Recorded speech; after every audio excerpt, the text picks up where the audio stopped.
नमस्कार। आनंद सूत्रम प्रथम अध्याय ज्ञान तत्व 7वें से लेकर 15वें सूत्र तक क्रमशः ब्रह्म तत्व का ज्ञान, संचय धारा का ज्ञान, प्रति संचय धारा का ज्ञान हमें होता है। 7वां तत्व ब्रह्म तत्व का ज्ञान करवाता है, जिसमें बताया गया है कि दृक् पुरुषः दर्शन शक्ति च, जो देखता है, जो दृष्टा भाव है वह पुरुष है, और जो दृश्य है भोक्ता भाव है वह शक्ति है। तो इस सृष्टि में एक देखता है और एक दिखता है, देखने वाला और जिसको देखता है। तो प्रकृति और पुरुष का ये संदर्भ है।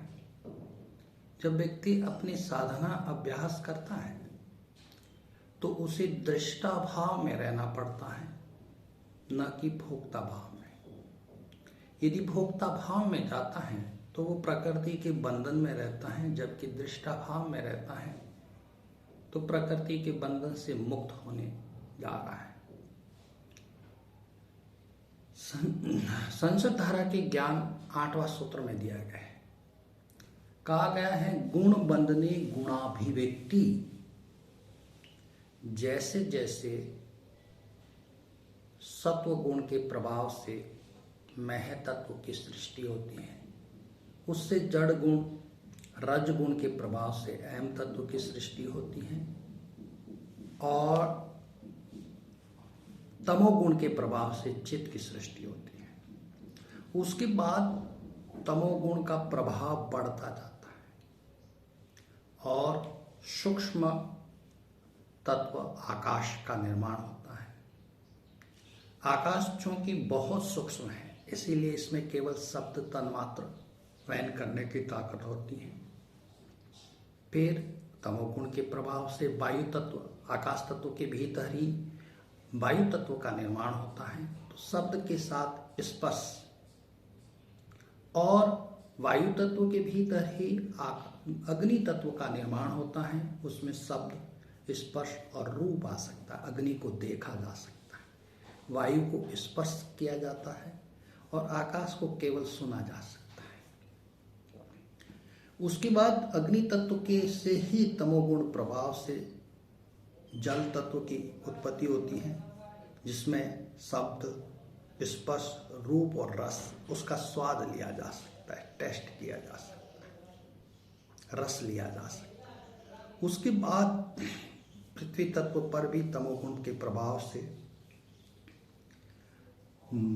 जल तत्व पर तमोगुण के प्रभाव से पृथ्वी की सृष्टि होती है, और उसमें पांचों तन्मात्र शब्द, रूप, रस, स्पर्श और गंध का भी समावेश हो सकता है। शब्द, स्पर्श, रूप, रस और गंध। इस तरह कौन सा तत्व कितना जड़ है, इसकी गुणों की अभिव्यक्तियों से प्रभाव किया जाता है। गुण बंधन है, जैसे गुण बंधन होगा गुणों की अभिव्यक्तियां ज्यादा होगी, गुण से मुक्त होगा, अभिव्यक्तियां कम होगी। इस तरह और आगे हम देखेंगे कि 9वें से 15वें सूत्र तक प्रतिसंचय धारा का ज्ञान बताया गया है कि गुण के प्रभाव लिखा गया है। 9वां सूत्र कह रहा है गुणाधिकय जड़ विस्फोट भूत साम्य भावात। जो गुणों का जैसे आधिक्य होगा, तो आकाश से वायु हो गया, वायु से अग्नि की सृष्टि हो गई, अग्नि से जल, जल से पृथ्वी बन गया, और फिर उसके बाद अगर गुण का बंधन, गुण का प्रभाव चलता रहता है, क्योंकि जगत का धर्म है चलना, तो गुण का प्रभाव चलते से पृथ्वी तत्व में 28 गुण का आधिक्य हो जाने से जड़ विस्फोट होता है, और ऋणात्मक संचय धारा की ओर पृथ्वी से जल, जल से अप से वायु और वायु से अग्नि, ये ऋणात्मक होने के बाद पुनः वह संचित धारा के पथ पे चलते चलते आगे बढ़कर, तो इस प्रकार हम कह सकते हैं ये ग्रह, नक्षत्र, आकाश गंगाएं, ये जितने भी ब्रह्मांड की हम जो भी कुछ देखते हैं इनका निर्माण हो जाता है। उसके बाद भी जब ये प्रभाव आगे चलता ही रहता है तो एक जड़ विस्फोट के बल के स्वरूप जीव देह का निर्माण होता है। इस जीव देह का एक अणु देह का निर्माण होता है। इनको दो भागों में विभाजित कर सकते हैं। जब तक उसमें प्राण की चेतना नहीं दिखाई जाती है तब तक इनको निर्जीव अवस्था का कहते हैं, और जब उसमें हठात प्राण दिखाई देता है तो 10वां सूत्र कहता है गुण प्रभावेन भूत संघर्षात् बलम। इन गुणों के प्रभाव के कारण उस अणुदेह में एक भूत के अंदर एक संघर्ष होता है, और ये संघर्ष जिस बल के कारण, जिस शक्ति संचालन के कारण होता है उसे प्राण शब्द की आज्ञा दी गई। तो प्राण होते ही हम उन्हें सजीव की श्रेणी में ले लेते हैं। तो इस प्रकार जड़ से चेतन की उत्पत्ति या जीव की उत्पत्ति या प्रमाणित होती है। आगे का देह केंद्र काणी परिणामी भूतानि बलानि प्राणा। ये प्राण क्या करता है कि जीव देह के अंदर कहीं अपने प्राण केंद्र को बना लेता है, अपना पूरा कंट्रोलर बना देता है। उसे संस्कृत में प्राणा बहुवचन शब्द से प्रयोग किया गया है। उसके बाद भी गुण का बंधन चलता रहता है। तो कहते हैं तीव्र संघर्ष श्रोणी भूतानी जड़ानी चित्ताणु मानस धातुवा। तीव्र संघर्ष, उसके बाद अगर प्राण का यही संघर्ष चलता रहता है तो ये जड़ देह का कुछ अंश एक मानस देह में परिवर्तित होता है, जिसे चिताणु कहते हैं, चित्त कहते हैं। इनका निर्माण होता है। जब यही चिताणु वेष्टि देह चिताणु सम वायन चित्त बोध, जब ये चित्त वृष्टि देह में कहीं अपना केंद्र बना देता है और उसे चित्त का बोध होता है।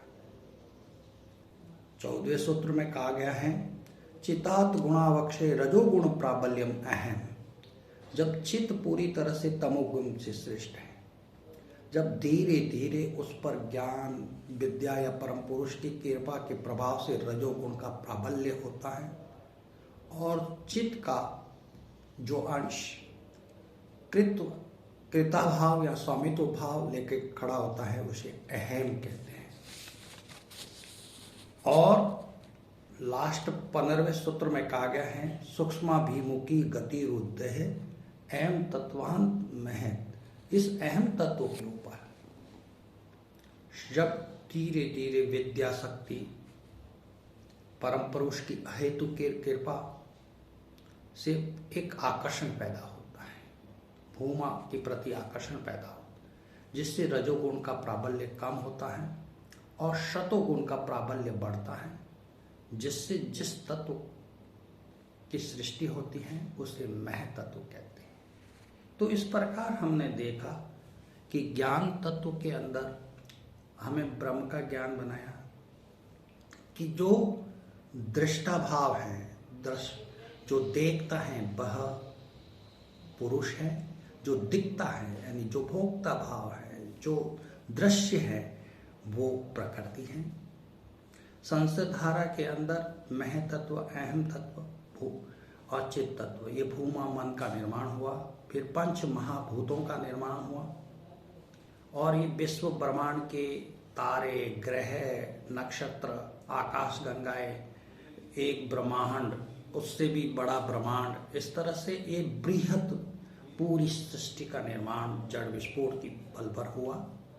और इसी जड़ विस्फोट के बल पर किसी ग्रह विशेष में जीव की उत्पत्ति हुई, पदार्थ की उत्पत्ति हुई, और इस जीव के अंदर ही प्राण केंद्र के गुण प्राण की उत्पत्ति हुई।